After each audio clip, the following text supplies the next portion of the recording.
The ball pit in question was a kid's dream. It was part of an enormous funhouse complex, with tubes and slides and colorful canvas corridors and bridges, netting, mini rope swings, perspex glass domes to peer out of. It was an amazing place. You could spend all day in there. The building was nautical themed. Painted waves adorned the walls, cutout pirates occupied the lobby, and a massive plastic sunken ship, half submerged beneath the colored balls, was the centerpiece of the complex. Looking back, I'm not sure if the ship was really all that big, but through the eyes of a child, it was towering. We were 11 when we went hunting for the shark, my friend and I. Tommy's his name. I was staying over at his house, and following an afternoon spent reminiscing about the good times and parties we'd had at the place, the Watery Wildhouse it was called, we decided that in the middle of the night, we would sneak out of his house and head on over. It was only a 20-minute walk. The stories of the shark were well known. The rumor was that the Wildhouse had originally included a life-size fiberglass shark as one of its decorations. Deciding eventually that it was too scary for the kids, but too lazy to have it extracted and properly moved out, the owners had supposedly just covered it up with the ball pit balls and left it perpetually hidden. Or so the stories went. And on this particular night, we were going to find out if the stories were true.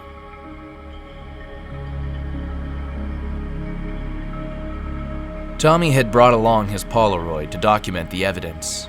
We didn't have any phones. This was the year 2000, and I dare say we would have been too young for them anyway. My duty was to carry the stepladder, all part of the plan.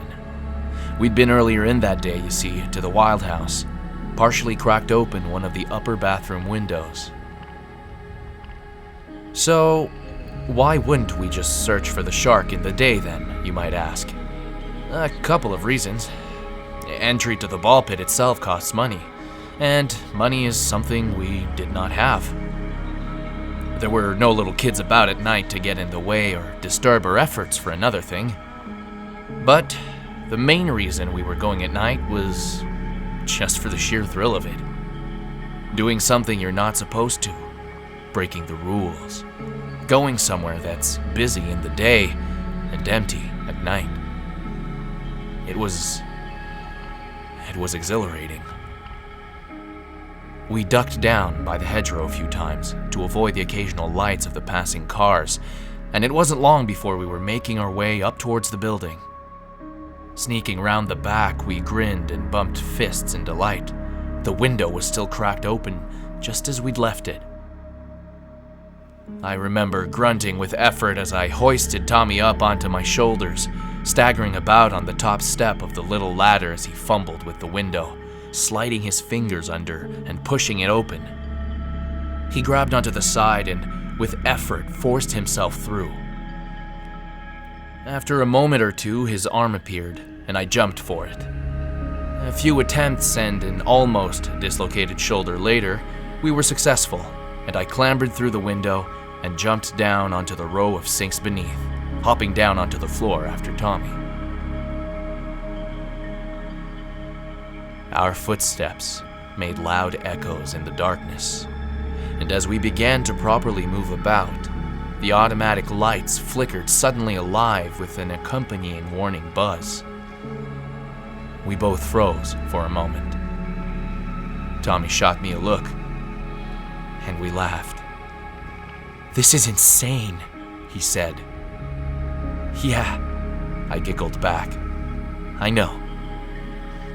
We would get in so much trouble if we were caught here," Tommy muttered as we pushed through the bathroom door and into the main lobby. The shadowed pirates watched in silence as we passed them by. "Hey, don't try and psych me out now, man," I said to him. "You were the one that convinced me to do this." I know. I'm just screwing with you," he chuckled. and we came to a stop by the entrance to the ball pit. A gate of sorts, through the netting and into the world beyond. We turned and looked around. It's creepy when there's no one else here, isn't it? Yeah, it is. The place was deathly quiet, but for the distant buzz of the bathroom lights and the occasional rumble and click of the building's unseen electrics. He grinned, and without another word, he pushed through the gate and into a colorful blue foam corridor, shrouded in darkness. My heart began to beat faster with the anticipation, and I struggled momentarily with the nerves. Tommy had always been braver than me. This whole thing had been his idea, really. I was secretly envious of his confidence and his courage, and I always had been. There's no way I would have suggested something as exciting as a midnight break-in by myself. I swallowed and pushed through, following on into the corridor. Without the constant welcome chaos of kids all running and jumping around, the complex felt eerie and alien, deserted, evacuated, abandoned. "You should not be here," the painted murals of the sea creatures seemed to say.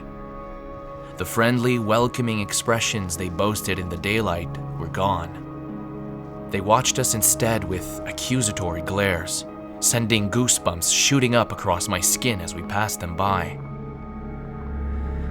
Crossing over a canvas bridge that swayed a little under our weight, we came upon a platform that connected to a tunnel slide.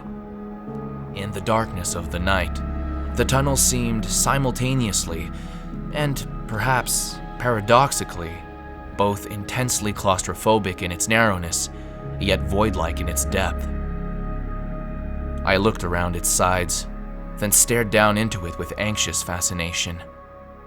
The canvas walls and foam layers of floor around us made it impossible to see where the slide led to, and I could not recall from childhood memory its destination. I tried to be brave. I imagined what Tommy would do.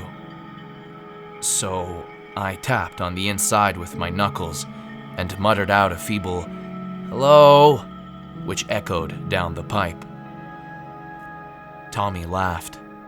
Then, in a sudden movement, he pushed me hard into the tunnel, and I went sprawling into it.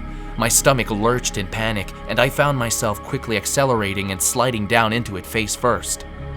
"I'll see you at the bottom," he called down after me as I descended into the narrow darkness. I could not see. I could only feel. I remember gritting my teeth, eyes wide and searching desperately for a source of light as I was thrown round in circles and down unseen drops. An irrational and terrible fear shivered through me like ice, a fear that I would never reach the bottom, that the slide would reveal to have no end at all. Round and down I would spin, endlessly falling through the bleak dark of the void, trapped, lost, forgotten. But, of course, the slide did have an end, and the end it did. After a few quick seconds of feeble, gloomy, but welcome gray-blue light rushing towards me, I was thrown into the ball pit below, landing amongst the plastic balls with a gentle clattering. Tommy came down behind me soon after. I thought about voicing my irritation to him, but in the embarrassing wash of relief I felt of having actually come out the other end of the slide, I decided instead to just let it go. So, this is the pit. If there's a shark, he's likely somewhere in here, Tommy said, and we looked around. The ball pit seemed much larger now. No other kids to take up space, and the lobby, which in the daylight would have been visible through the layers of netting and canvas and foam, was instead hidden from view. In that moment, the complex might as well have been infinite. We could not even see the far edge of the ball pit. I shivered, got so cold all of a sudden. I know, right? Tommy replied quietly. It just didn't seem right to speak too loudly, even though we were the only ones there. We began pushing our way through the balls, heading out in slightly separate directions to cover more ground. I pushed beneath the surface and swam a little ways too, squinting, peering around as carefully as I could, looking for anything, any kind of clue or sign of there being a shark. As I came back up to the surface, I felt something small and plastic bounce off the back of my head. One of the balls. I turned to see Tommy with a handful of them in the shadow. He laughed and threw another, and for a while the pressure of keeping quiet seemed to evaporate. We spent a time just screwing around, jumping around on stuff, taking dumb pictures with the Polaroid, throwing the balls at each other, oblivious to the steadily lowering temperature, blind to the painted patterns of waves that had begun to subtly shift and ripple along the walls. I was in what I believed to be one of the ball pit's corners when I found it. We had resumed our search, and I was so focused on looking for the shark beneath that I had failed to realize that the poles and netting that supported the walls had begun to break away, to drift, to sink. I was below the surface myself, pushing aside the plastic balls, when my hand knocked into something solid. I turned to look, to squint through the darkness. I pushed aside some more of the balls, and the object became clear. A fin. An enormous fiberglass fin. The sound of the building's air conditioner began to rumble in the distance. Softly, it whirred, almost imperceptibly. It was too subtle for us to even notice at first. I surfaced in excitement, unable to help myself from shouting.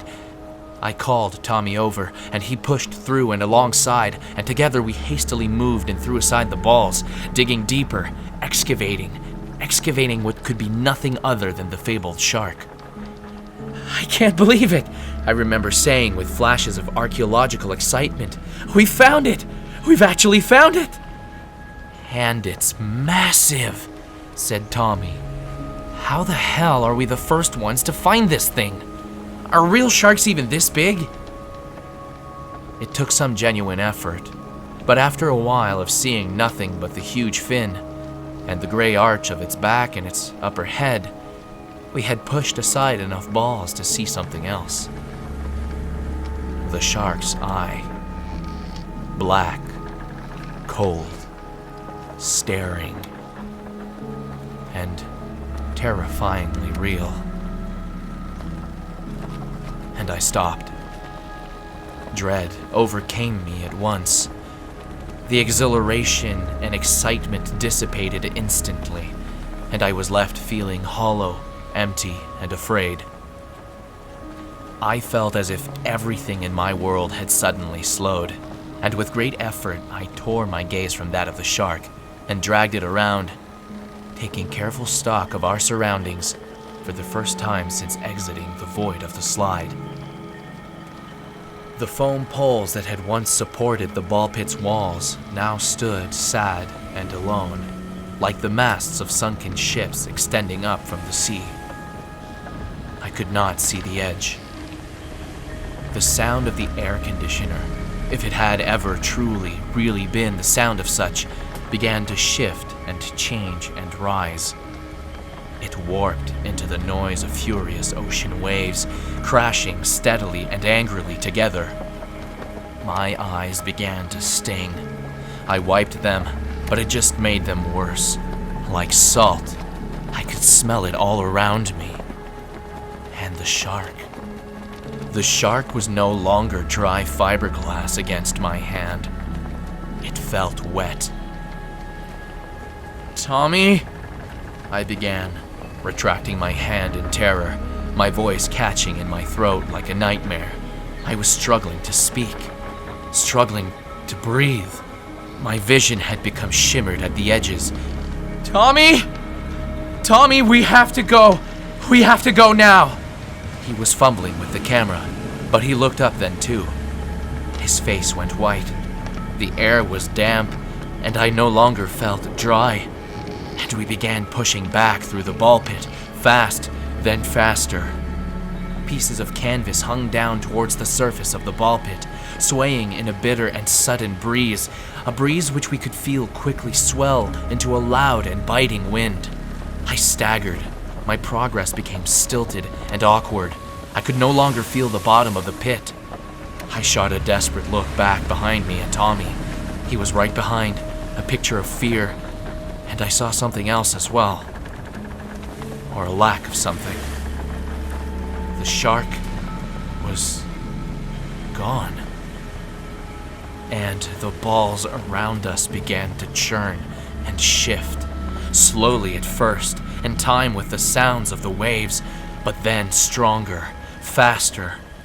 It was hard to tell with such a low level of light, but the balls had originally been in a multitude of bright colors: red, yellow, green, purple. Now they were all in shades of blue or black. I had not noticed them change, but change they had. I looked up towards the ceiling as I pushed and painstakingly swam my way through the ball pit as best as I could, searching for a sign of help, of normality to cling to. But there was no ceiling. Galled and raging clouds swirled and crackled with hidden lightning up above. The apparatus of the complex rocked and swayed. It looked old, rotted, wooden, and splintery. I returned my gaze to the ball pit ahead and saw a fin rise above the surface in the distance. I saw it ease into a turn and change its course, swimming around us in ever-decreasing circles. Panic struck at the tatters of my constitution. I staggered and pushed my way into a tunnel, a slide, not the same as the one I had come down, but similar. It did not feel plastic, however. It felt metal. I slammed my elbows and knees into its sides, ignoring the throbs of icy pain, and clambered up the inside, scrambling in ascent as best I could, the soles of my shoes flat as much as possible against the tunnel's sides, until I burst from the entrance and slipped and stumbled onto one of the platforms, now a wet and slippery wood. I grabbed a hold of the canvas netting and stared through it into the world of chaos and tumult below. "Tommy!" I screamed down at my friend, who was still desperately fighting his way through the pit. He looked up at me, fear in his eyes as the slide I had clambered up began to creak and crack in the swirl and the howl. The shark rose for a moment above the surface. I saw it turn and disappear back beneath under a flash of impossible lightning. "Don't leave me!" Tommy screamed back at me, the white flash reflecting sharp in his wide and terror-filled eyes. "Don't leave me behind, Cameron, please!" The bridge upon which I was perched had begun to violently sway, and in the thrall of a ripple of thunder I made my decision. I made the decision that would follow me as a shadow for the rest of my life. I left him. "I'll get help!" I shouted. "I'll get help and come back for you! Please, Cameron, please don't leave me!" He screamed, in a voice which still to this day haunts my dreams. And I turned from him and staggered to my feet, stumbling through passage after passage, sprinting down wet wooden corridors, clambering through rope netting as his cries for help became lost to the clamor of the storm. I remember closing my eyes, of forcing myself onwards, praying for rescue, for a way out. I remember slipping and sprawling down into a pipe, of crashing round the edge and landing on a floor of foam, and opening my eyes to find myself back in the lobby of the Watery Wildhouse, the bathroom light still flickering, and the roll of thunder still audible in the distance. So I ran. I tried the doors first in a panic, knocking aside the cardboard pirates, heart rate rising upon discovering that they were, of course, locked tight shut. The memories blur here, but I must have returned to the bathroom, climbed up the sides of a stall, and pushed myself through the window. I ran all the way back to Tommy's house. I woke his parents, hyperventilating. They wanted me to come back to the Wild House. They were frightened. I wasn't making any sense, they told me, gripping my shoulders. And I refused. I refused to return. I told Tommy I would go back for him. And I did not. The police were called. I stayed at the house until my parents came to pick me up.